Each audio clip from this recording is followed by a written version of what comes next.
Hey guys, welcome to the shop. So this is basically my rant on why the Winchester 94 is a much better hunting rifle than a Marlin 336. And this is based on my use case and the application in which I am comfortable with the handicaps that come with a lever action rifle, scope or no. I want something that is, excuse me, sorry I bumped the camera. I'm getting on my stool. I want something that's as light as possible. Now, this rifle, this Marlin 3030, this weighs as much as my 30-06 does when I take the scope off. We're within about 3 ounces. And I use a very light scope, so loaded up with 5 rounds in the magazine, on my scale, my 30-06 is 7 pounds, 12 ounces. I don't know off the top of my head what this guy weighs, but it feels the same when I'm carrying it. This is my buddy's rifle. But we don't have a sling provision. That's not on our to-do list for it. I think I've got a sling swivel set I can just give him. And I don't know if we'll drill and tap this and I can solder in the sling swivel up front, or we'll just be lazy and buy him a no drill sling. I think that's the easiest solution.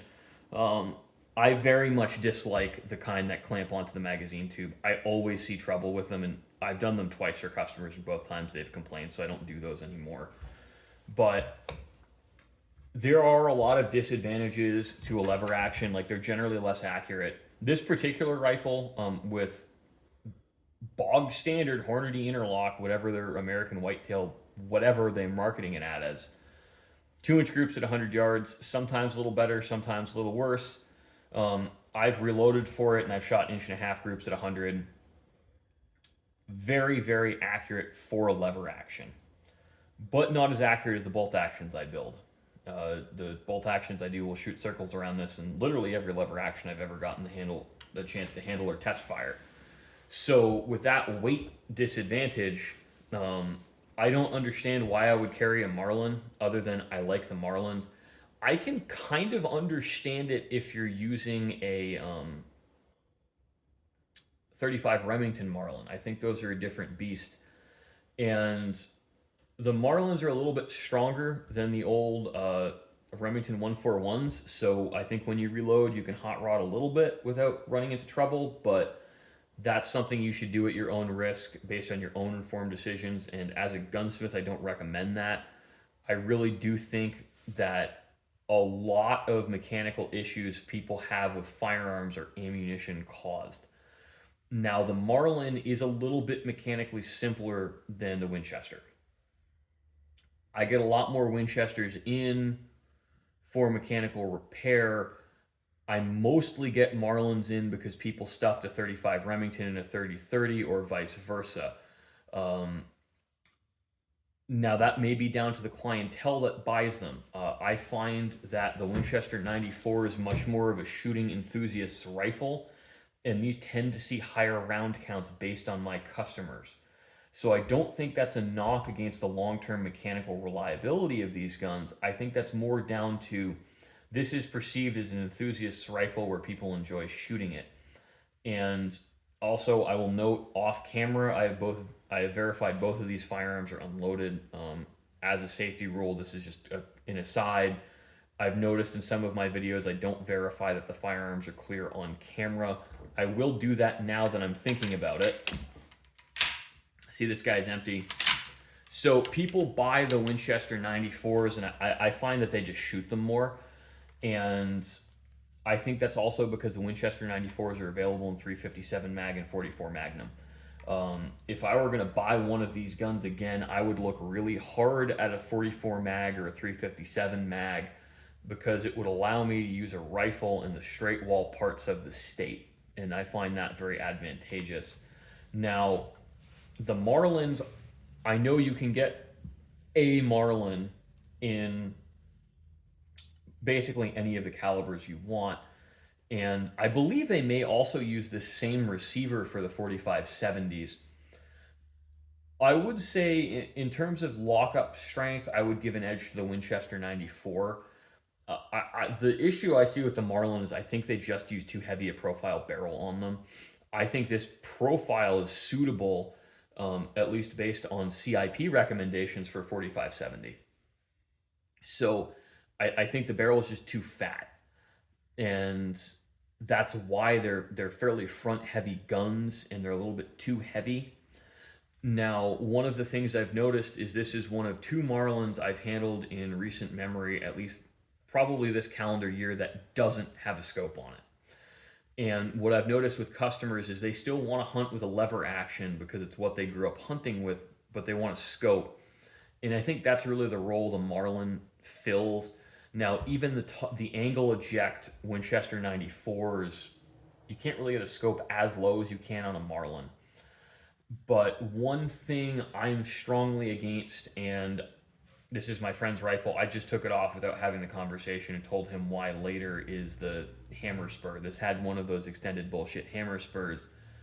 I think they're bullshit. I believe they are tremendously unsafe because people tend to carry their firearm, right-handed people by their right side or left side with the right side of the gun towards their body, and that's where they put the spur.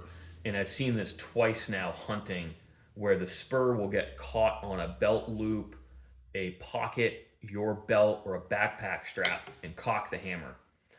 And on a Marlin, that's a much bigger issue than a Remington, or sorry, a Winchester, not a Remington, because that's all you need to fire the rifle. On a Winchester, and I think this is an advantage with its out of battery safety, is it really requires a conscious effort to squeeze the lever. So you have an additional layer of safety if that does happen. Now, the serrations on the Winchester are smoothed. This gun has been carried and shot significantly more than this gun. Um, the serrations on the Marlins are very sharp with sharp corners. I understand why people don't want to bring them to half cock. Um, but I don't think the Spurs are okay. Really, in any use case, I think they're asking for trouble, and I personally feel that the half cock is adequate safety, assuming you follow all of the other rules of gun safety. And there's nothing to say that when you're spotting and stalking, you can't just not load a round into the chamber and you cycle the lever to bring the gun into action. That can be very easily achieved quickly while bringing it to your shoulder. And that's something I've employed when hunting with a partner and we're hiking in together, just as an additional layer of safety. Now, fortunately, my friends that I go hunting with are very conscious about safety. And it's one of the things where we've established the rule set where if we see something, say something. Uh, and when you're hunting in a group, you're not just responsible for your safety, you're responsible for everyone's else.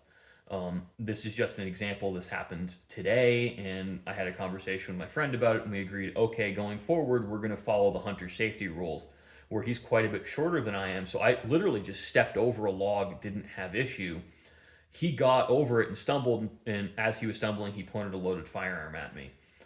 And there's no point getting mad. It was an accident. He followed all the other rules. Finger was off the trigger. The safety was on. I don't know for a fact he had a round chambered, but he's like, oh, wow, I did that. That was stupid. And it's like, okay, so next time this happens, if you're not comfortable stepping over the log, you hand me your gun. I will hold on to it, point it in a safe direction, and hand it back to you once you're clear of the obstacle. Not a big deal. If we miss a deer in that scenario, I'd rather miss the deer than get shot by my friend. And this is my attitude on hunting, and we had this conversation today.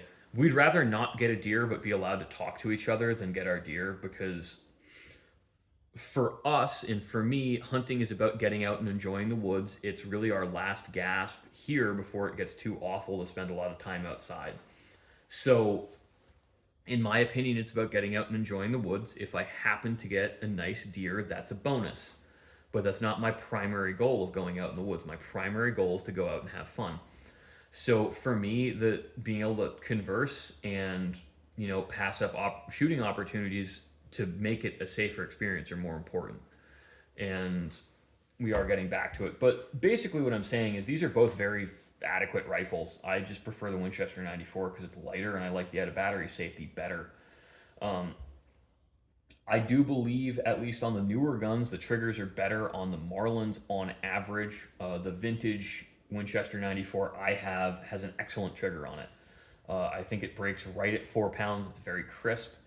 This has a much heavier trigger. And yes, guys, this is unloaded. I checked to make sure it's unloaded off camera, and I just showed you again. I don't just dry fire these without checking. That's foolish. I think this is like a 5.5 or a 6 pound trigger. Now, if my friend asks, yes, we can spend time improving the trigger. I don't think it really matters because use case for these is really short range, 50 to 75 yards maximum. I'm comfortable hitting a 6-inch target offhand with either of these rifles at 100. And I think that's all the accuracy you really need for deer hunting. Now, when I'm excited about a deer, it's a different story. So, my attitude on practical accuracy is whatever I can do on a shooting range, cut in half. So, I'm comfortable with a standing shot on a shooting range in good lighting when I'm not stressed, 100, 150 yards if I'm a little bit warmed up. So, real world conditions, when I'm stressed, I'm a little bit cold. I'm not, I don't have as good contrast for my target. I have been able to verify and identify that this is a deer during legal shooting hours that is legal for me to shoot. 50, 75 yards is, I think, my comfortable limit. With a bolt action, I'm comfortable pushing that out to 200, but, that's with a good optical sighting system. And there's very few places in this area where I can get a 200-yard shot. I think 50 to 75 yards is about as far as I reasonably can expect, especially given the way I hunt in the areas I hunt. So for me, this is actually the best hunting rifle I own. I now have 3 custom rifles I've built for myself, and I have a couple sitting in the shop that, guy died, never picked it up. No one's ever called me for it, and I got tired of chasing the family down, so I've got more than 3. And honestly, I just grabbed my Winchester 94 because it handles, and it's accurate enough, it's potent enough. And when I bang it and scratch it, I don't feel bad because it's already banged and scratched.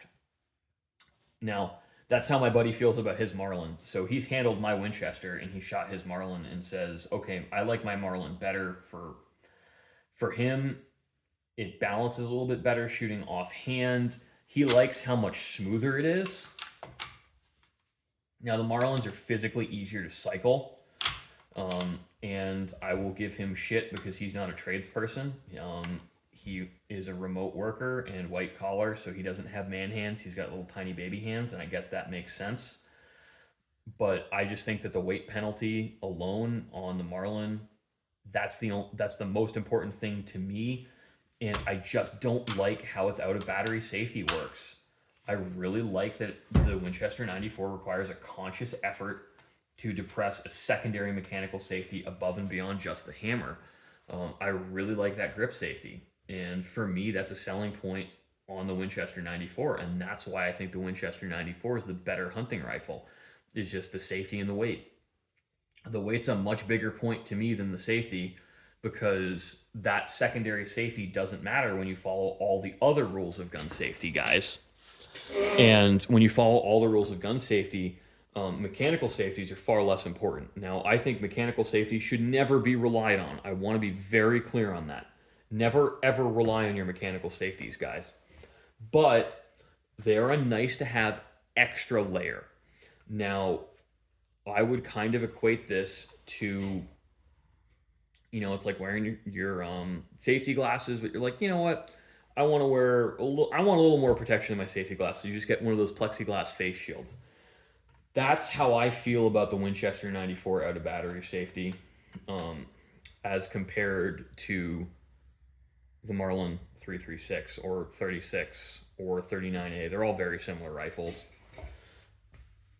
I just prefer that second action.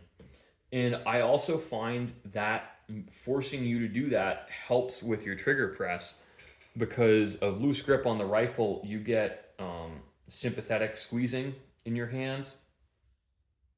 You see with my finger how that moves. I'm not consciously moving this finger.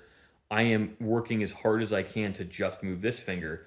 My other fingers still move. You'll move the rifle with your trigger squeeze. So already having these squeezing when you pull the trigger, that becomes less of an issue, and that's advantageous. But again, you know, if you want to mount an optic to your lever action, I think the Marlins are better even than the current production Winchester 94 top eject or angle ejects. You can just get the scope lower without it having clearance issues. And you already get a chin weld on a lot of the Marlins. You don't really even have a chin weld on the Winchesters without a huge cheek pad. And by putting a scope on it, you lose one of the huge advantages to the Winchester, which is its handling. So that's the trade-off. You know, is it really, at the end of the day, do you want better handling or do you want better optical sighting systems? And if I'm running a lever action, I want handling as much as possible. So thanks for watching, guys. I hope you enjoyed. This is always an interesting video, and hopefully you guys can participate in the comments. I really love hearing hunting stories from you guys, and I'm always very interested to see the takes that you have when you guys are looking at firearms, because there's just a real width and breadth of experience out there. I don't want to discount any of you guys.